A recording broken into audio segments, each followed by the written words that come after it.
سڵاوتان لێبێ بینەرانی ئازیز و خۆشەویست خۆشحاڵم لە بەرنمێکی نوێی سەرنج بە دیداری ئێوە شاد دەبم لەم بەرنمەیە دەپرسین سزاکانی ئەمریکا تا چەند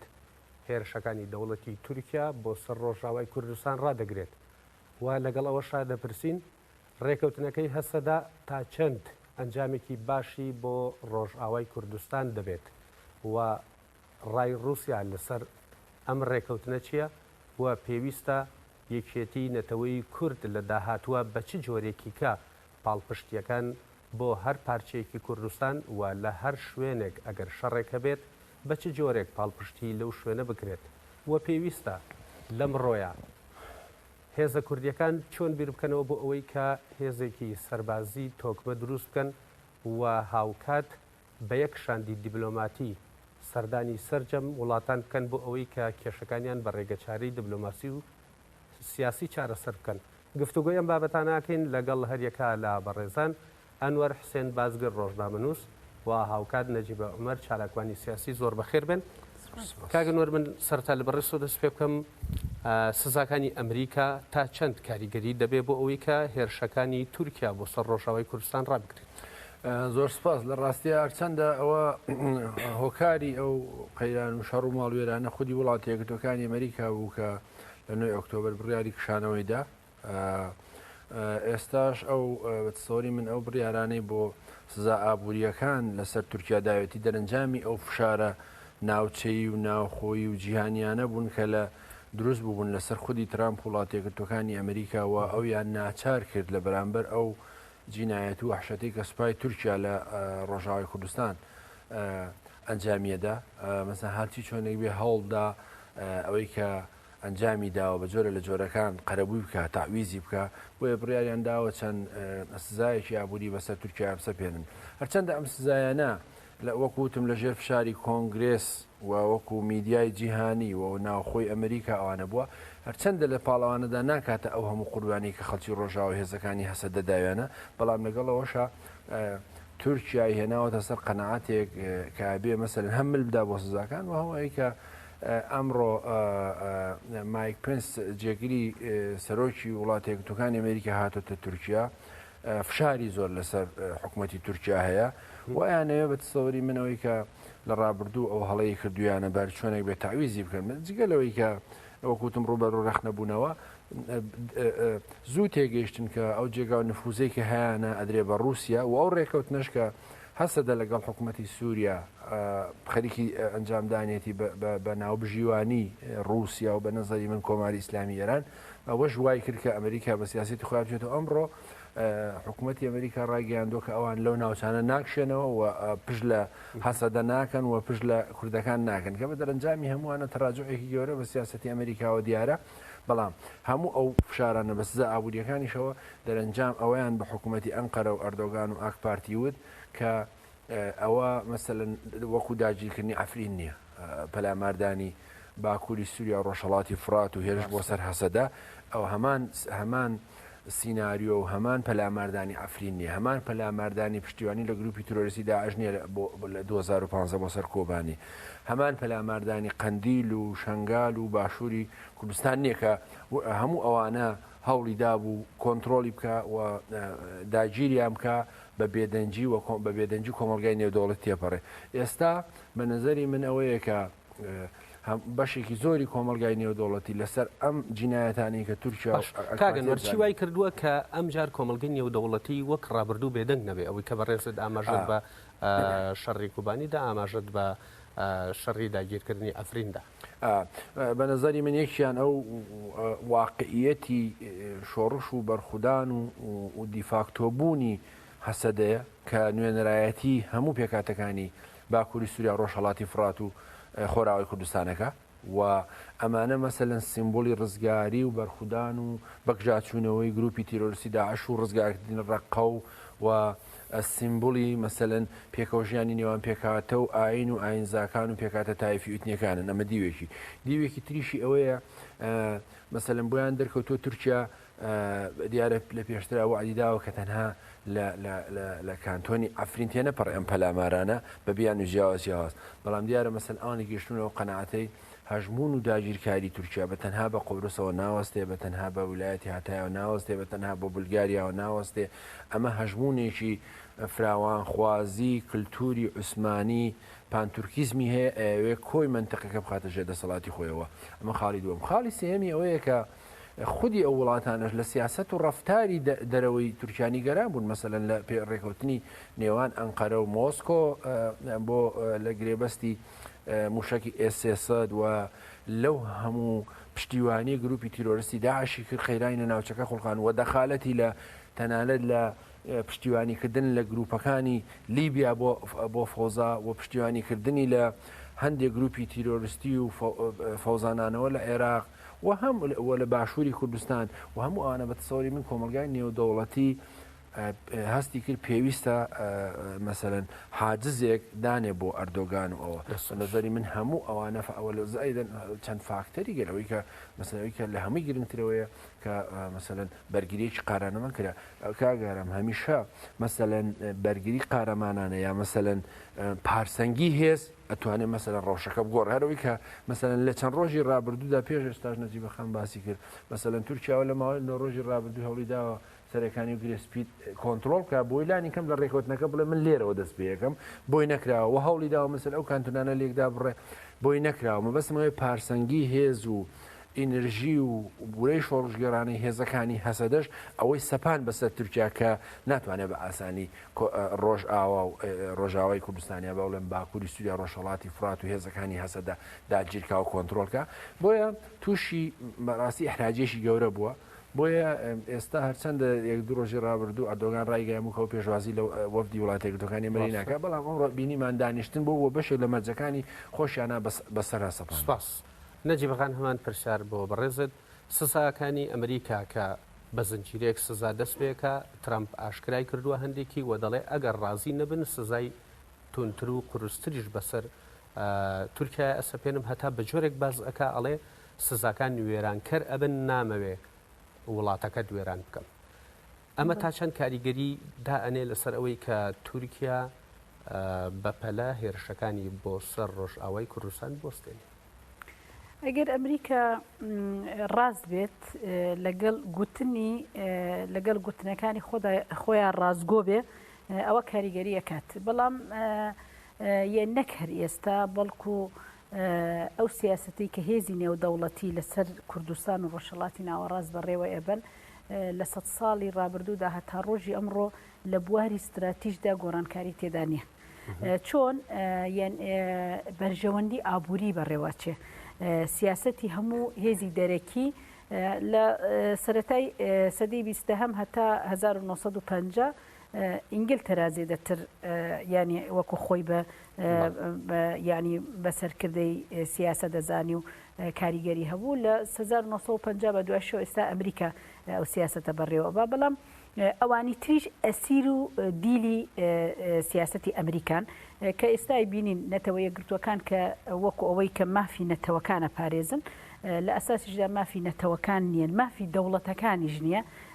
یان ناتوانن ئەو هەموو کۆبنەوە ناتوانن بە جەسارەت بڵێن ئەو ئۆپەراسیۆنە با بوەستێ ئەگەر ئۆپەراسیۆنیشە ئەگەر با ئەو شەڕە بوەستێ ئەو کۆمەڵکوژەی کە بە بەرچاوی هەموو جیهانەوە بەڕێوە ئەچێ جەسارەت ناکەن یەک کەلیمە یەک وشە بڵێن تەمان ئەمە چییە؟ ئەمە ڕووی ڕاستەقینەی دووڕویانەی سیاسەتی ساختەکارانەی دەوڵەتانی زلهێزی جیهانی ئاشکراکە لەسەر و هەمیانەوە ئەمریکا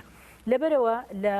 شەڕی یەکەمی جیهانیدا چۆن شەڕەکە وەکو چەند دوو جەبهەی زلهێز بەیەکەوە شەڕەکەن و بەڵام ئامانج کوردستان و ئامانج پارچەکردنی کوردستان و ڕۆژهەڵاتی ناوەڕاستە و بۆ ئەوەی کەچەکەکانیان لە ڕۆژهەڵاتی ناوەڕاستدا ساغ بێتەوە ئێستاش ئەو شەڕێکە لە سووریا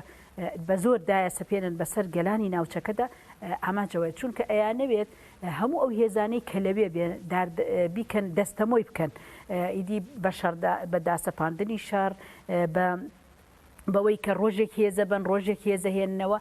و ئامانجیش ئەوەیە کە چۆن ئەم منتیقەیە لە نێوان دوو زلهێزدا دابشکەن هەندێکی بۆ رووسیا بێ هەندێکیش بۆ ئەمریکا بێ لە پێناوی بەرژەوەندی ئابوووریەکانیان و ئەیشیانەوێ هەمویان ئەیانەوێت کە تورکیا چەک لەوان بکڕێ و ئامانجیان ئەوەیە کە چەکەکانیان لەوێ باش ساغ بێتەوە لەبەرەوە بێگومان ینی ئەمە ڕووی ڕاستەقینەی 100 ساڵی دەوڵەتانی جەلهێزی جیهانی لەسەر و هەمیانە ئەمریکا بەڵام ئێستا خەڵک ئیدی وەکەڵی بە ڕوتوقوتی ئەیبینێ سیاسەتی ئەوانە بە ئاشکرا ئەیبینێ ینی ئەمە بوو بە بڕای بەڕێز دوای کرد کە هەسەدا لەگەڵ سوپای سووریا ڕێکەوتنێکی سەربازی ئەنجام بە نەک هەر ئەوە ئێستا ئەوان لەبەرەوەی کە هەندێک شت بەکارەهێنن بۆ نمونە ئێستا بە پێی کاتێک کە مەبەستیان بێت ئەڵێن بە پێی سیادەی سووریا بە پێی سەروەریەکانی سووریا پێویستە ینی تورکیا سەروەری سووریا تێنەپەڕێت چونکە ئەوان بەپی ئەو سیاسەتە نائادلانەی کە لەسەر گەلی کورد بەڕێوەبن خۆیان کوردستانیان دابش کردو ئەو سنوورە وەکو سنووری سووریا دانێن لەبەرەوە هەڵبەتە قەسەدەیش ئەو سیاسەتە بەکارهێنێ باشە ئەگەر ئێوە لەگەڵ ئەوەن ئەوەتانێ بڵێ سووریا ئەم سنوورە بپارێزێت تەنیا سنوورەکە نەک ئەوەیە کە بڵێ وەڵا ئەو خاکەی کە لافاوی خوێنیان بۆ ڕشتووە تەسلیمی سووریا و رووسیا بکەن بێگومان هەموو کەسێک دەزانێت سووریای تەسلیمی رووسیای کردووە لەبەرەوە سووریا و رووسیا بەیەکەوە ینی هەڵسوکەوتەکەن ئەو سنوورانە لەبەر خاتری ئەوەیە کە تۆ ئەگەر مەبەستە سنوورە ئەگەر مەبەستە داگیرکارینی ئەوە با سنوورەکان بە سوپای سووریا بپارێزێ هاوپەیمانەکە لەسەر ئەساسە بێگومان هاوپەیمانەکە لە جێ خۆیەتی بە هینە بە شەرتە بە مەرجە سووریا ئەو هێزەی نییە کە هەموو باکووری سووریا کۆنتترۆلکە و ئەو هێزەیشی نییە کە بتوانێت بەرەنگاری هێزێکی هۆبانەی وەک داعش ببێتەوە حتا ناتوانێت بەرەنگاری ینی تەنیا ئەوە وەکو لە ڕێگەی وەکو یاسای نێودەوڵەتی کە هەیە هەر سنووری هەر دەوڵەتێک پێوانێکی بۆ دانێن کە پێویستە هەتا لەم سنوورەدا هێزی فلان کەس هەبێت لەم سنوورەشدا هێزی فلان کەس بۆ ئەوەیە یعنی هاوپەیمانەکە لەسەر ئەو ئەساسە دروستکراوە بێگومان من پێم وانە ئەوەی کە سزا ئەبێ داینێن یعنی ئەگەر ئێستا ئەوەی کە لە عەفرین ڕوویدا ڕاستە وەکو دەوڵەتەکان هێزی ینی هەڵوێستیان دانەنا بەڵام لە بواری سومعی سیاسیەوە سومعی هەموو دەوڵەتانی جەلهێزی جیهانی شکا مەجبورن ئێستا جیاوازتر هەڵوێست پیشان بدەن تۆ هەموو کەسێک دەزانێت ئەمریکا یەک عسکەری ئەمریکا پەنجەی بریندار نەبووە لە شەڕی باکووری سووریا و ڕۆژاوای کوردستاندا ئەوەی ئەو تێکۆشان و بەرخودانی بەڕێوە بردووە لە پێشەنگایەتی گەلی کووردا گەلانی ناوچەکە بەیەکەوە تێکۆشانیان بەڕێوە بردووە هەموو دنیا شەرمەزارە بێ ئەگەر هەڵوێستی نەبێ لەبەرەوە ئەگەر بەدەمیش بێ هەڵوێست پیشان نەدەن بەڵام ینی هەر گوتنە نابێ بەکردار یعنی هەتا ئەم دقەیشی شتێکیان نەبوو بەکردار لەبەرەوە ئەگەر بەکردار بێ بێگومان چۆن مەسەلەن لە کاتی خۆیدا گەماروی ئابووریان خستە سەر حکومەتی عێراق مەجبور بوو ڕوبەڕووی هەڵوەشانەوە بێتەوە ئێستا کە ئەیانەوێت کە لە ئێران بدەن سەرەتا بە گەماروی ئابووری دەست پێکەن ئەگەر بە جددی بێ ئەو قسانەی کەیکەن لە بواری کرداریدا گەمارۆدانن بێگومان هەر بە گوتنیش ئەگەر ینی مەسەر ئەگەر ژێربەژێر لەگەڵ تورکیا ئیتفاقێکیان نەبێت تورکیا مەجبورە اعتراف بە هەندێک شت بکە و لەبەرەوە پێویستە بەپی ئەوە هەنگاو بەرەو دواوە بنێ زۆر سپاس دەگەڕێنەوە کاگ ئەنوەر باز لەوە کرێت لە دوای 2011ەوە بەشار ئەزاد و هێزەکەی ڕۆژ بە ڕۆژ بەرەو بچووکبوونەوە و بەرەو لاوازی ئەڕوا هەتا ئێستاشی لەگەڵا بێت و لە بەرامبەرە هێزی هەسەدە هێزێکی زۆر تۆکمە و بەهێز و شەڕکەر و هێزێکە ئایدۆلۆژیایەک لە پشتێتی بەپێی قسەکانی ژەنەڕاڵ مەزلوم کوبانی بێ باز لەواکە کە 75,000 سەرباز لە هێزەکانی هەسەدەیە هەیە بەم ڕێکەوتنی هەسەدە لەگەڵ سوپای سووریا تا چەند ئامانجەکانی هەسەدە کە بریتیە لە ئامانجی گشتگیری ڕۆژاوای کوردستان و پێکاتەکانی تری ناو ئەو خۆ بەڕێوەبەرێتیە بەدی دێت خۆی لە ڕاستیە ئەو ڕێکەوتنەی نێوان هەسەدە و حکوومەتی سووریا وەکوتم بە ناوبژیوانی یا بە ئاگاداری ڕاستە و خۆی ڕووسەکان و بە سینناریۆی کۆماری ئیسلامی ئێران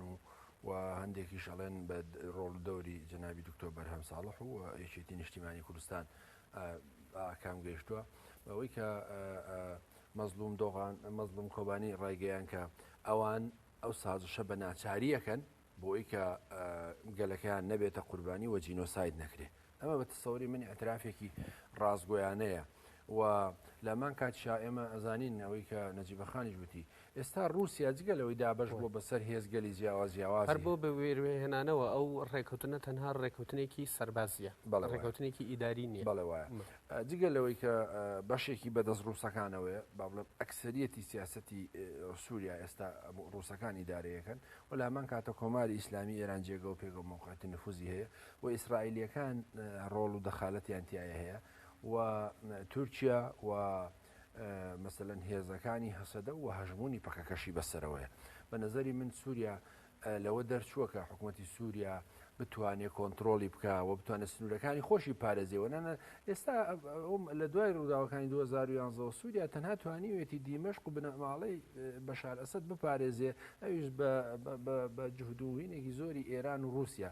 بۆی لە ئێستا ئەو ڕێکەوتنە ئەوەندەی کە بە قازانجی هەسەدە و ڕۆژاوی کوردستانە چەند بەرابەر بە قازانجی سووریەکانە لانی کەم کە هەسەدا ئەتوانێت سنوورگەلێکی زۆر بپارێزێ و ئەتوانێت مەسەلەن ڕوبەڕووی گروپی تیرۆریستیەکان بێتەوە لەو بارەیەوە بێ بڵم قسەیەکی جوان هەیە لەم ڕۆژانەیە ئەویشەوەیە کە دیقەت بەی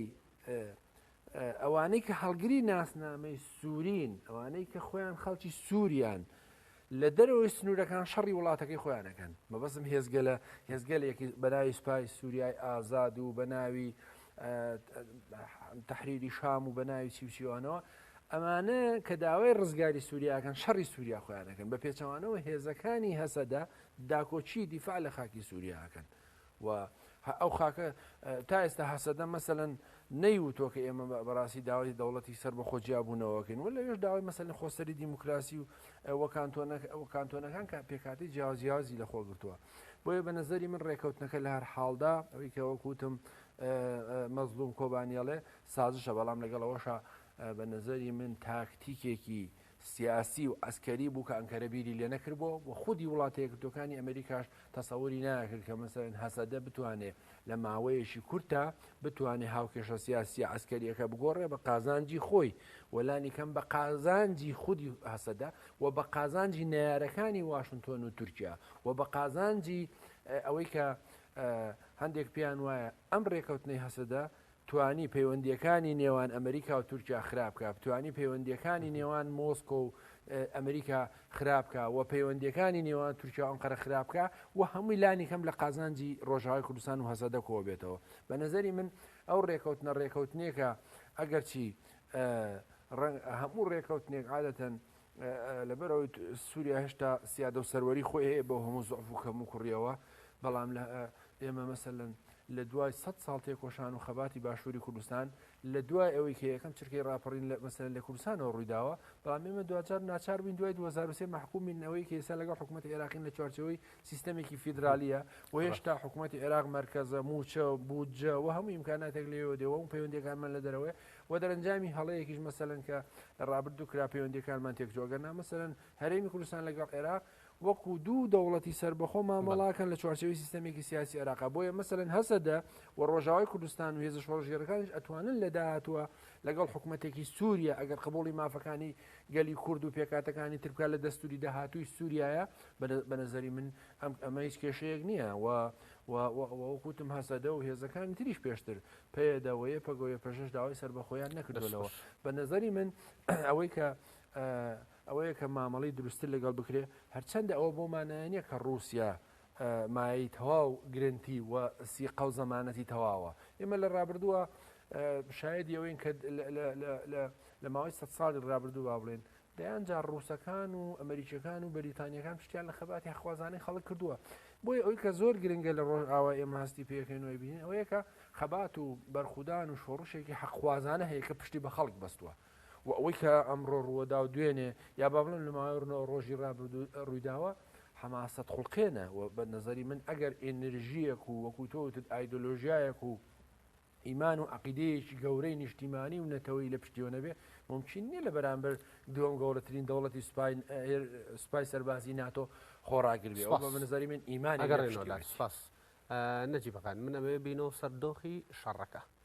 لە ماوەی نۆ ڕۆژی ڕابردووە شەڕ هەبووە و تورکیا بەدەر لەوەی کە بەو سوپازە بەلاحی و بە پاڵپشتی گروپە تیرۆریستیەکان ناچاری ئەوەش بووە دوو جارچەکی سوەر بەکاربێنێ و بەپی قسەکانی بەڕێز ئالدار خەلیل بێ کە ئەندامی تەفدەمە ڕایگەیاندووە کە چەکی کیمیایش بەکار هاتووە. پێت وایە تورکیا بۆچی ئەم چەکانش بەکارێنێ لە کاتێک ئەم چەکانە قەدەغەن؟ خۆی ئێستا وەزعی حکوومەتەکەی ئاکپ وەزعێکی شڕە و ڕوبەڕووی هەڵوەشانەوە بێتەوە. ئەم شەڕە بۆ ئەوەی کە عمری خۆی درێژ کاتەوە، تەمەنەکەی خۆی درێژ بکە. هیچ کاتێ بەقەدەر ئێستا وەزعی تورکیا خراپ نییە و ئەو وەکەڵی لە پەلەقاژەی مەرگدایە، بەڵام ئەم هاوکاریانەی کە هێزی نێودەوڵەتی ئەیکەن و ئەم بەرژەوەندی ئابوووریانەی کە هەیە ئەبێ بە وەسیلەیەک بۆی تۆزێ زێدەتر عمری درێژ بێتەوە. لەو شەڕانەدا بێگومانەوە شتێ باسکەم لەم شەڕەی کە هێرشی کردە سەر ڕۆژاوای کوردستان شتێکی دەرخزیانی هەر وڵاتە و ڕاستە بێتەوە لە من بایکۆتی چەکەکەم کە بە تورکیای بفرۆشم، کەواتە لە ڕابردوودا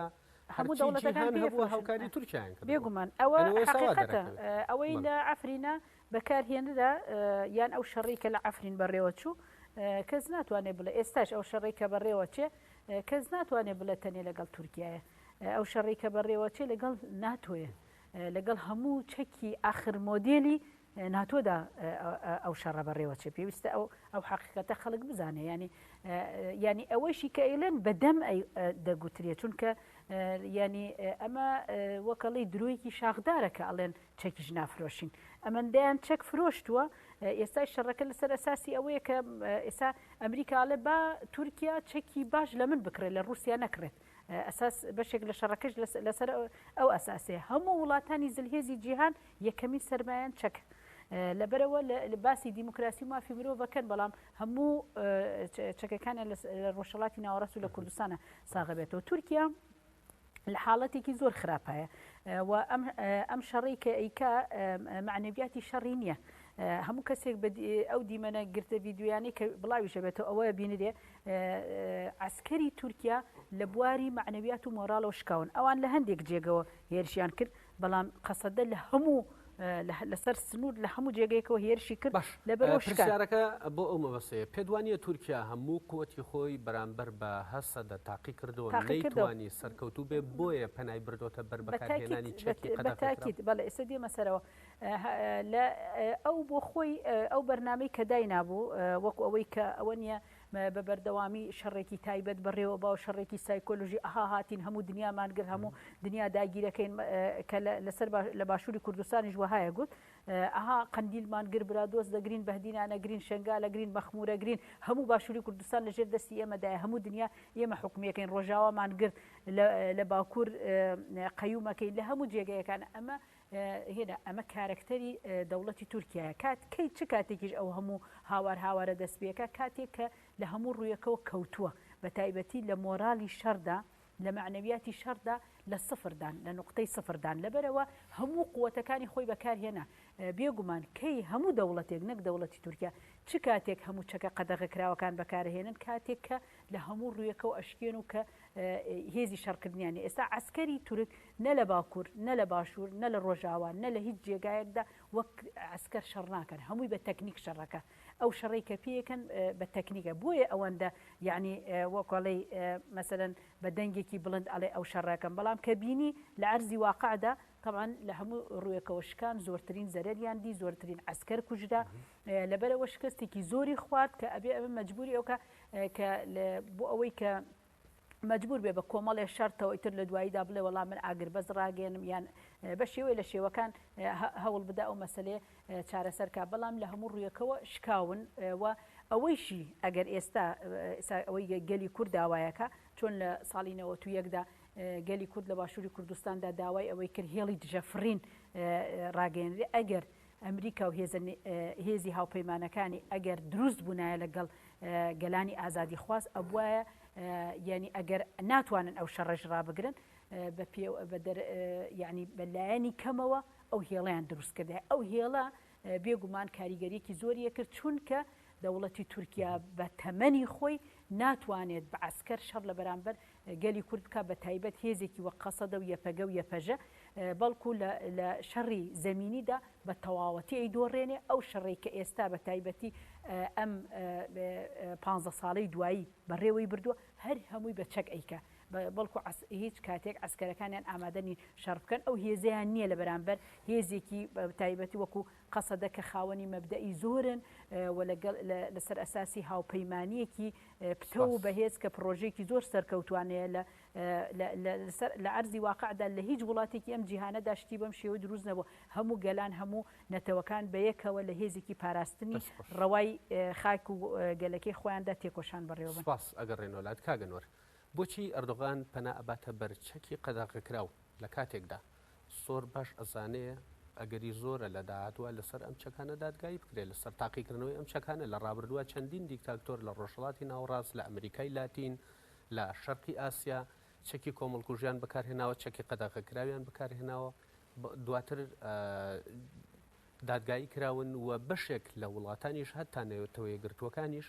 ڕایگەیاندووە کە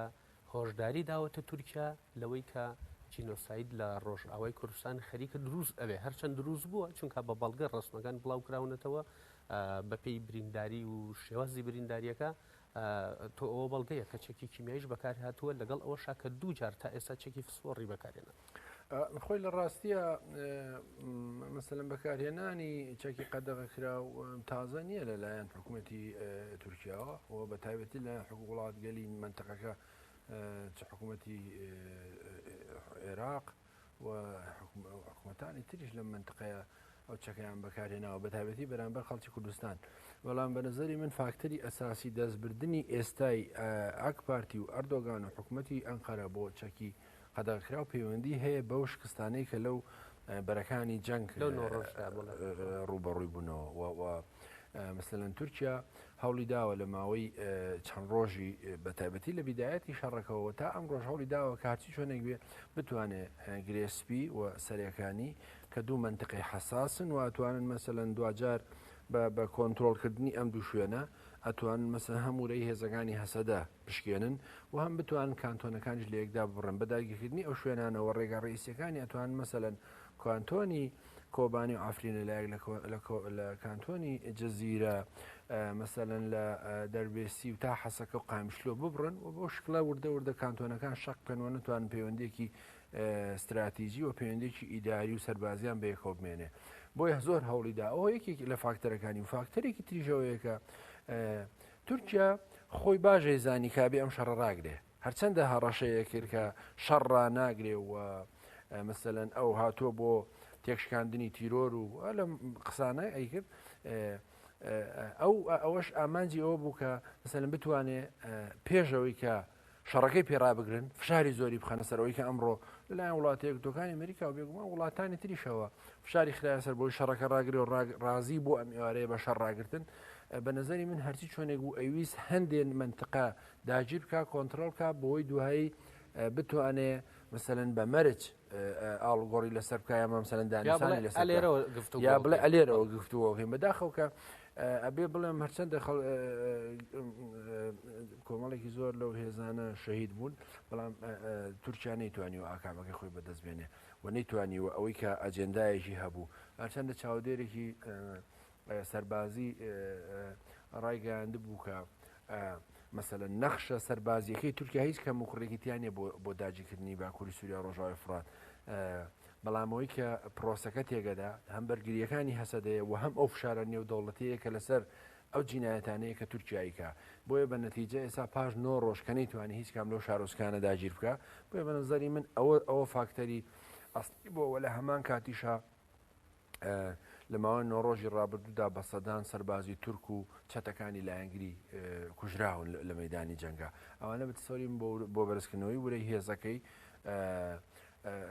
ئەم چەکانی بەکارهێناوە بەڵام قسەکەەوە یەکە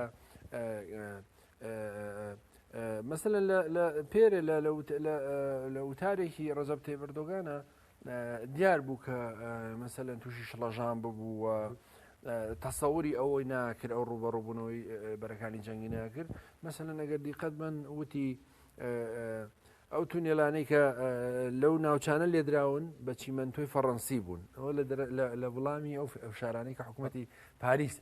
نیکر بوو مثلا سەرۆکێک نایە مثلا ئاوا سیاست بکە ئاوا قسە بکە ئەگە تووشی شڵە هەتا ئەوشی دانە نبوو ئەو ڕاگشتێ جیهانیە بە دژی تورکیا دروست بێ هەتا باسی لەوەی کردوتی من ئەوەش لەبیر ناکەم کەس پرسەنامی نەناردووە بۆم بەسی ئەوانی کرد بێگومان بۆچی تەسەوریەوەی ناکەچکان لە ئەفرین هیچ ڕوبەڕووی بەرەنگارێکی ناوچەی و نێودوڵەتی نەبووەوە لەبەر ڕووسەکانیش موافق بوون و ئەمریکەکانیش موافق بوون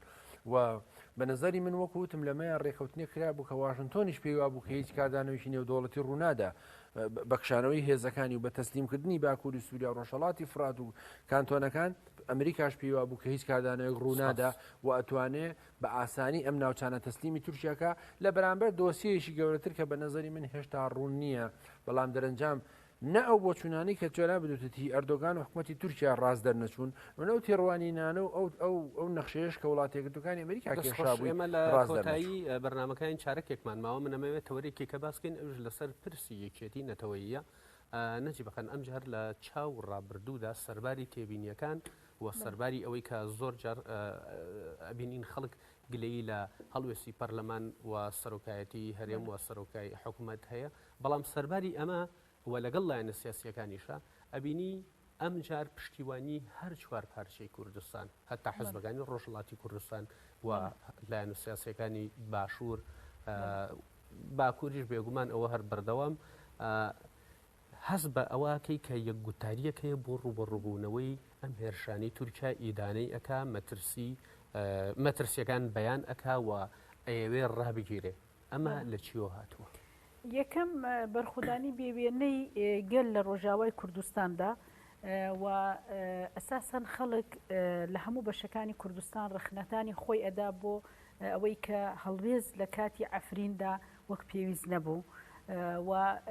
ئەو داگیرکەری کە لە باشووری کوردستانیشدا بەڕێوە چوو وەک پێویست نەبوو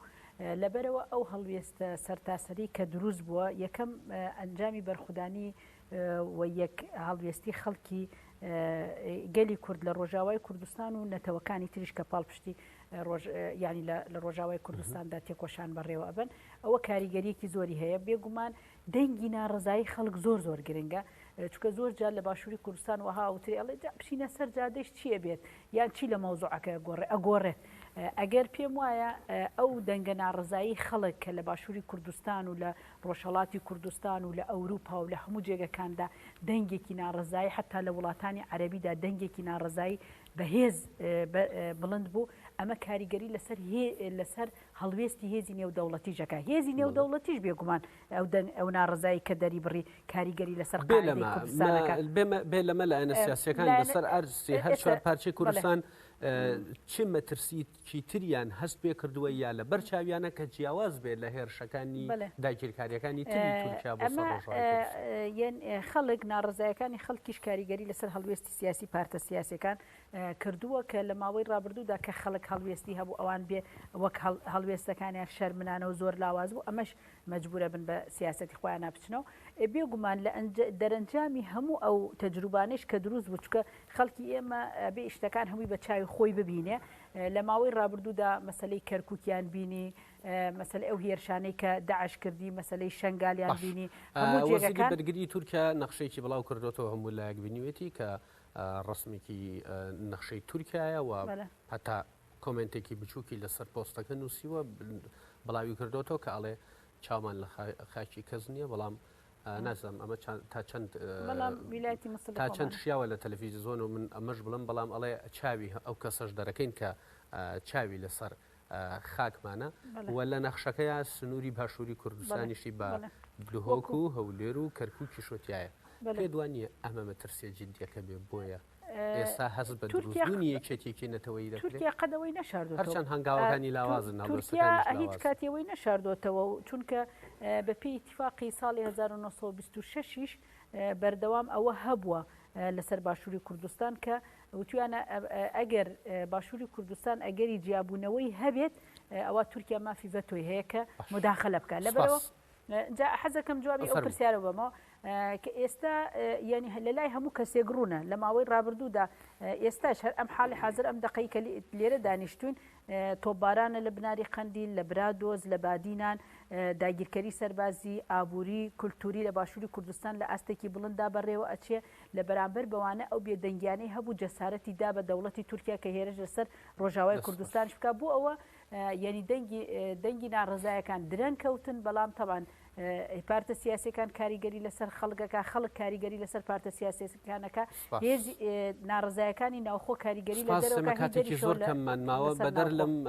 پرسیارە بۆ کاگەنوەر بە جۆرێکی کە بەڵام من ئەمە دواتر ڕای هەردووکیشتان لەسەر بایکۆتیش بزانم چکای ساڵمەتێکی گشتی بایکۆتیش دەستی پێکرۆ بۆ کاڵای تورکی کاگەنوەر لەم کاتەیە پێویست بەوە نییە کە کورد یەکگرتووتر تۆکمەتر بێ کە خاوەنی فۆرمێکی هاوبەش بێکاری لەسەر بکە و لە ناو ڕۆشنبیران لە ناو ڕای شەقامیژەوەیە کە پێویستە کورد لە هەموو بەشەکانی کوردستان خاوەنی یەک هێزی سەربازی تۆکمە بێ بۆ ڕوەڕبوونەوەی هەرداگیرکاریە خۆی لە ڕاستی ئەوەی کە نەکراوە بە نەزەری من کارێکی هەڵاو خراپە نەک ئێمە داوای بکەین ینی ئێمە مەسەرەن لە کورد لە هەر چوار پارچەوە هێزگە لە سیاسەکانی ئەم چوار پارچەی کوردستان یەکیانێک ئامانجووی ئەهداف و یەک مەسلەی بەرحەقمان هەیە کە مەسلەی ڕەوای خەڵکی کوردستانە اینجا ڕەنگە ئێمە لە ڕووی ئیدۆلۆژی و جیاوازیمان هەبێ مەسەلەن گروپگەلی سیاسی ناسیۆنالیستمان هەیە گروپگەلی سیاسی سۆسیال دیموکرات و ئیسلامی و تەنانەت چەپ و مارکسیستمان هەیە بەڵام بە نەزەری من ئەوە ڕێگری نەبوو لەسەر لە بەردەم کۆنگرەیەکی نەتەوەی کە 2013 ویستی ئەو کارەکانی بەرێتە پێش و دوجار بەهۆی ململانەی هێزە سیاسیەکانەوە نەکرا بە نەزەری من ئەوەی کە جەناب بدەیڵێ ئەو هاوپشتێنەتەوەی و یەکگرتوویە کە نەکراوە هێزە سیاسیەکان بەرپرسن لە دەرەنجامی ئەو نایەگرتوویە و بە نەزەری من ئەمە دیوێکی شوێ وڵاتانی داگیرکاری هەر چوار پارچەی کوردستان سوودیان لەوە کردووە بەشێک لەم هێزگەلی ئەم پارچانیان بەکارهێناوە لە دژ خەباتی پارچەیەکی تر و پێچوانەوە بەداخەوە کە بە نەزەری من ئەمە فاکتەری دووەمێتی فاکتەری سێمیشی ئەوەیە کە خۆ ئێستا هێزەکانی باشووری کوردستانیش لەوە تێگەن ئەگەر ئەم تورکیا ئەم داگیرکاریەی لە ڕۆژئاوا بۆ بچێتە سەر بێگومان پەلاماری شنگال و ئێستا گۆڕانکاریەک بەسەر هەڵوێستی لایەنەکانە هاتووە پێویستە خەڵک لە شەقامەوە ئەبینی بەردەوام شەقامی باشووری کوردستان بە هەموو شار و شارۆچکەکانەوە ڕۆژانە ڕێپێوان هەیە گرتبوونەوە هەیە بۆ ئەوەی کە هەم پاڵپشتی پێ لە ڕۆژاوای کوردستان و دژی داگیرکاریەکە بێ و هاوکات فشارێکیش بێ بۆ سەر حکوومەت پێویستە چیتر بکرێ بۆی کە فشارێکی جددیتر لەسەر حکوومەت لەسەر لایەنە سیاسیەکان دروست بەداخەوە کە من وا هەزەکەم بەشێکی زۆری ئەم گرتبوونەوە خۆپشاندان و پشتیوانیکردن لە ڕۆژاوا یا لە باکوور لای هەموو هێزە سیاسیەکان وەگەک نییە دووەمیش ئەمانەتە زۆربەی کاتەکان لەژێر ئەو فشارانی کە دروزە بن ئێمە یەگەگرین مەسەلەن کاتێک کە مەترسی لەسەر ڕۆژاوا دروزە بە ئێمە دێنە سەر شەقام کاتێک مەترسی لەسەر باکوور دروزە بێ و لەسەر گرتنی ئەبڵا ئۆجالان دروزە بێ و لەسەر ئەوانە دروزە بە ئێمە کە لە کاتێکا ئێمە پێویستمان بۆیە لە هەر هەلومەرجێکی تەندروست و ناتەندروست هەر هەلومەرجێکی دژوار و سادە و خراپە ئێمە ئەم ئێستا نیشتیمانی و یەکگرتوویەمان هەبێ بەرامبەر بە کوردەکانی تر لە پارچەکانی ترا و بە نەزەری من ئەوەی کە خەڵکی پارچەکانی کوردستان بەگشتی لە هەر شوێنێک بێ بە نەزەری من هاوهەڵوێستن ئەوەی کەوای کردو ئەم هێزی شەقام و هێزی پارچەکانی کوردستان دابش بێ هێزە سیاسیەکانن کە تێڕوانینی جیاوازیان بۆ مەسەلانە هەیە کە تۆدا بە نەزەری من ئەگە خراپەیەک لە یەکگرتووی خراپی کوردی هەیە ئەوە سیاسیەکانی هەر چوار پارچەی کوردستانن و بە تایبەتی ئەکرێ بڵێم لە هەر چوار پارچەی کوردستان چەند هێزگەلی گەورە و ئەساسی هەن مەسەلەن یەکێتی نیشتیمانی پارتی کرێکارانی کوردستان پارتی دیموکراتی کوردستانە و مەسەلەن لە ڕۆژهەڵات کۆمەڵ و دیموکرات و پەژاکە و مەسەلەن ئەمە هێز پێدەیەوە ئەمە چەند هێزگەلێکی ئەساسی بە نظری من ئەگەم شش هێزگەلە ئەساسیە لە پارچەکانی کوردستان بتوان یەکێتێکی نێتەوەی پلاتفۆرمێکی هاوبەش نازانم فیدراسیۆنێکی هاوبەش پێک بێننەوەی گەجەنا دروست کرد ئەرتەشی ڕزگاری گەلی کوردستان دروستکەن ئەوەی کە لە ڕابردوو سوپای ڕزگاری کوردستان دروستکەن ئەوەی کە لە ئەریتریا هەبووە ئەوەی کە بزوتنەوەی فەتح هەبووە ئەوەی کە لە زۆربەی وڵاتانی دنیا هەبووە مەسەن ئەمە بخەنە بەردەست بە نەزەری من ئەتوانێت کاریگەر بێ و ئەکتیڤ بێ و ڕاست ئەمانە هەڕەشەی لەسەر مەسەلەنکە کە ئێستا پەنابەرن بۆ دروستکردنی ئەمانی کە بەڕێز باسیەکە بێگومان هەلومەرجێکی زۆر لەبارە لە بەرامبەر ئەو هۆڕەشانەی کە لەسەر ڕۆژ ئاوە باشووری کوردستان بە تایبەتی هەیە و بەرامبەر ئەو جینۆساید و قەتڵ و ئامۆگرتنی کە لە باکوور هەیە بەڵام قسەکەوەیە من پێ بڵێم یعنی ئەمە خەڵک نی ئەمەی نایەوە ئەمە خەڵکی شەقامی و خەڵکی پارچەکانی کوردستان نییە کە ئەم هێزەی نایەوێ ئەم ئێنێرژیە و ئەم یەکگرتووی هەبێ ئەمە هێزە سیاسیەکانن کە نایانتوانیەوە ئەمە بکەن بەشێکیشی پەیوەندی بە بەرژەوەندی ئابووری و سیاسیەوە هەیە وەکوتم ئێمە مەسەنەوەی کە لە چەند ڕۆژی ڕابردوودا ئێمە مەسەلەن نەبینین هەڵوێستی باشووری کوردستان بەرامبەر بەو داگیرکاریانەی تورکیا لەسەر ڕۆژاوە بەرامبەر بە حکوومەتی تورکیا هەڵوێستێکی زۆر جوانمێرانەیە هەڵوێستی زۆر شۆڕژگەڕ و ئینسانیانەیە و تەنانەت بە هێزگەلی چەپ و هێزگەلی مارکسیست و هێزگەلی سوسیالیستی لە بەرامبەر ئەمانەیان ڕۆڵی مەسەلەن باشیان هەبووە بەڵام قسەکەوەیە کە مەسەلەن کاتێک ئەو یەکگرتوویە دروزە بێ بە نظری من وڵاتانی منتەقەیە ئەوەی کە لە کۆنگری نەتەوەی ڕوویدا تورکیا و ئێران مەسەلەن بەش سەبەبی تێکدانی کۆنگری نەتەوەی بوون و بەداخەوە کە کاتێک فشارە خرێتە سەر ئەم هێزانە دەستبەرداری ئەم یەکگرتوویە و ئەم کۆنگرەیە نەتەوەیە و ئەم بەرەیە و ئەم پلاتفۆرما بن کە بە نظری من فاکتەری ئەساسی بۆ ڕزگار بوون لە ستەم و چەسانەوەی وڵاتانی داگیرکرد و بە دیێنانی مافەکانی خەڵکی کوردستانی کرێکار و زەحمەت چێش وە خەڵکانی ڕەشوڕوت بە تەنها ئەم یەکگرتوویەیە و ئەوەشکە بێنە شارینەوە بەڕاستیەوەی کە زەربە لە ئەزمموی باشووری کوردستان و لە پارچەکانی تریژەدا مەسەن پێویستی بە عەدالەتی کۆمەڵایەتی هەیە و پێویستی بە بنەبڕکردنی گەندەڵی هەیە و پێویستی بە تەخوێکردنی ئازادی زۆر کەممان ماوە من ئەمەوێ ئەو چەند دقەیە کە ماومانە ڕای هەردووکتان هەر لەسەر ئەو بایکۆتە وەربگرم کە ئێستا هەڵمەتێکی گشتگیرتر لە ڕابردوو هەرچەنە و هەڵمەتی بایکۆتکردنی کاڵای تورکی لە ڕابردوو هەر هەبووە بەڵام ئێستا بەرفراوانترە هەتا بەشێکیش لە کۆمپانیەکان ڕۆژ بە ڕۆژ ژمارەیان زیادەکە هەڵوێست وەرەگرن کە بایکۆتی کاڵای تورکیەکەن ئەمەتان پێچۆنەوە پێویستە بە چۆن بەرفراوانتر بکرێت گشتگیرتر بکرێت بایکۆت پێشەوەی بێمە سەر بایکۆت ئەمەوێ ئەوە بڵێم کە پێویستە لە ئێستادا شتی عاجل بۆ ئەوەی کە یەکێتی نەتەوەی دروست ببێ پێویستە هەموو بنکە و بارەگای سەربازی دەوڵەتی تورکیا لە باشووری کوردستان بچێتە دەرەوە دەستگای سیخوڕی استیخباراتی دەوڵەتانی داگیرکەری کوردستان لە باشووری کوردستان بچێتە دەرەوە چکە ئەوەی نایە لە ئیرادێکی سربەخۆ دروست ببێ ئەم هێزانن لەبەرەوە ئێستا وەختی ئەوەیە هەتا ئەگەر چۆن داوای بکەین هێزی دژەفرین هێزی ئاسمانی دژەفرین دروست هێڵی دژەفرینی ئاسمانی دروست ببێ لە ڕۆژاوای کوردستان لە باشووری کوردستانشا پێویستە دروست ببێ ئیتی تورکیا ئەوەندە هێرش لەسەر باشووری کوردستان نەکا و بێگومان کاتی ئەوەیە کە کۆنگرەی نەتەوەی دروست ببێ و هێزێکی هاوبەشی یەکگرتو دروست ببێ بۆ بایکۆتیش لە بایکۆتیشدا بێگومان ئێستا باشووری کوردستان لە ماوەی ڕابردوودا بە هەموو ئەو ڕاپرسیانەی کە کراوە زۆرترین شتومەکی دەوڵەتی تورکیا لێرە ئەفرۆشرێ و دەوڵەتی تورکیا لە سەدا هەفتای سەرمایەکەی پشتی بەستۆ بە باشووری کوردستان ئەگەر ئەو بایکۆتە بکرێ بێگومان دەوڵەتی تورکیا شکستێکی گەورەیە خوا کە شکستێکی گەورەی خوار بێگومان ئەم پارەیە هەمووی بۆ هێزی سەربازی سەرفەکرێ ئەو کاتە ناتوانێت ئەو شەڕە دژوارە بکە ئەو کاتە ئەبێ هەموو تاکێکی کوردوە ها بزانێ ئەو شتومەکەی کە ئەیکڕێ یان ئەو دراما تورکیانی کە سەیری ئەکا یعنی چەندە تۆ سەیری درامای تورکی بکەی ئەمەندە دۆلارە چێتە گیرفانی دەوڵەتی تورکیا چێتە قاسەی تورکیا و تۆ چەندە شتومەکی دەوڵەتی تورکیا بکڕی ئەمەندە سەرمایی دەوڵەتی تورکیا زێدەکە چەندە ئەو سەرمایە زێدە بکە ئەو سەرمایە ئەو پارێ ئەدرێ بە گولە و درێ بە چەک و بەسەر هەموو مناڵی گەلی کووردا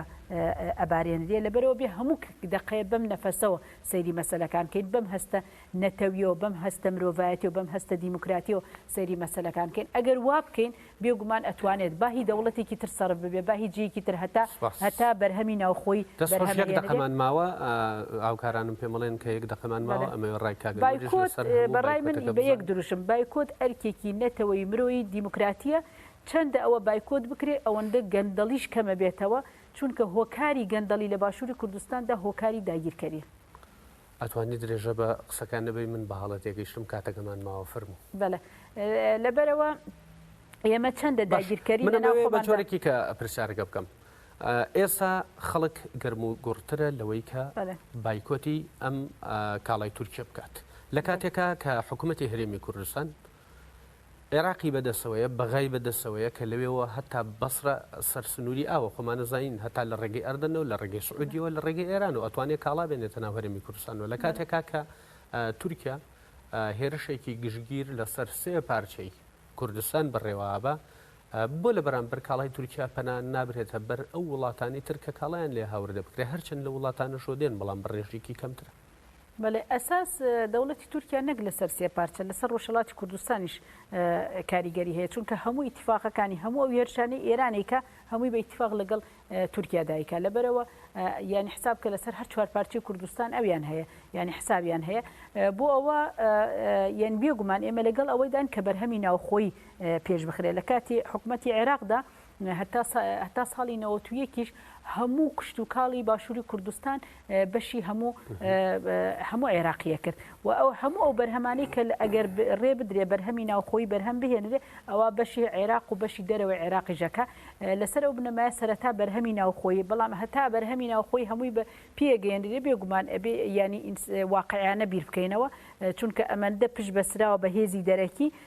یعنی وەگەڵێن هەموو جارێک گەڵێن ئەڵێن دەستکە پیازێکی ژەبێ بچن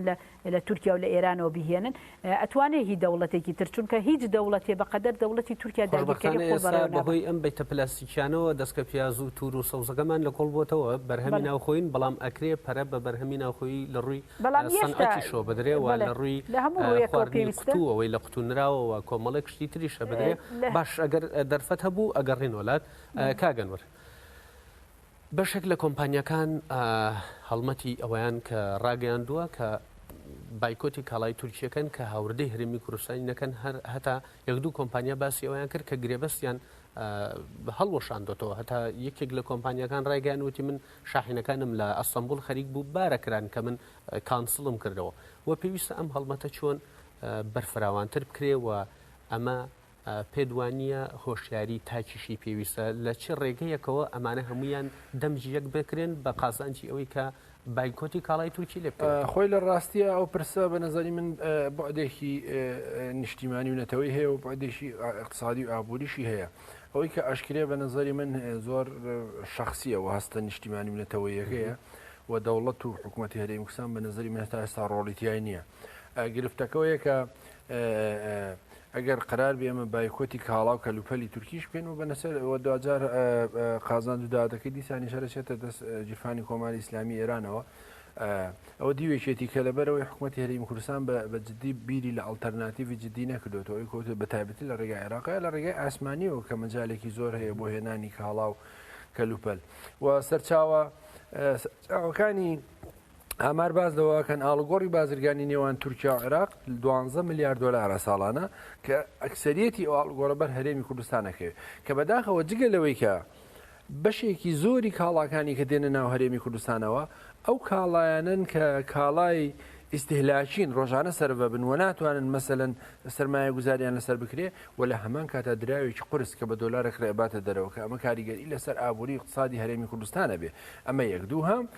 بە تەنها ئەم بایکۆتە نابێت لەسەر ئاستی موادە خۆراکیەکان و ئەو موادە ئیستهلاکیانە بێ کە ڕۆژانە بەکارێ بە نەزەری من خاڵی ئەساس و گرنگی ئەوەی ئەو ڕێکوتنە 50 ساڵی کە لەگەڵ حکوومەتی تورکیا کراوە پێویستە هەم ئاشکرا بکرێ و هەم کانسڵ بکرێتەوەی کە جەنا بدوێت و ئەو ڕێکەوتن نامە نەوتیانەی کە لەگەڵ حکوومەتی تورکیان بە جۆرە لە جۆرەکان ئەبێ مەسەلەن پیاچوونەوەی پیا بکرێ و ئەوەی کە لە ماوەی ڕابردوودا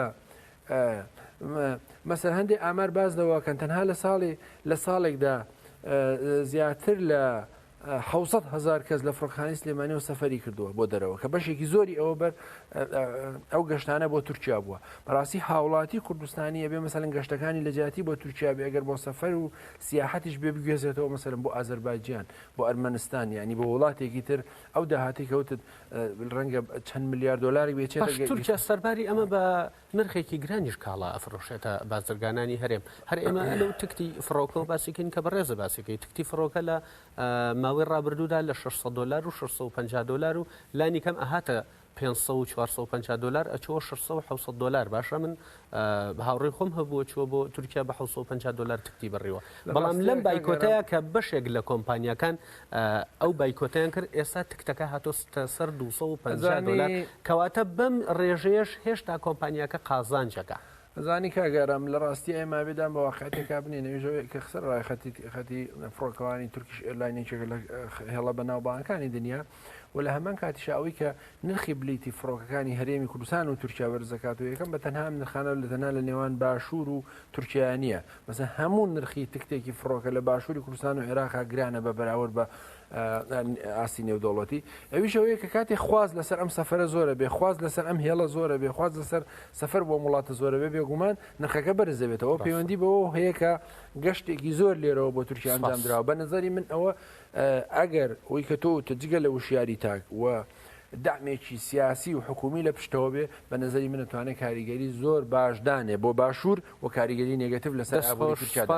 نەجی بخان ئەم جاریان هەر بەڕاستی یەک دقەکەم ترمان ماوە چیتر هەیە بتەوەی بڵێ کە من پرسیارم لێ نەکردێتی فەرموو وەکو دواوتە ئەبێت ینی ئەم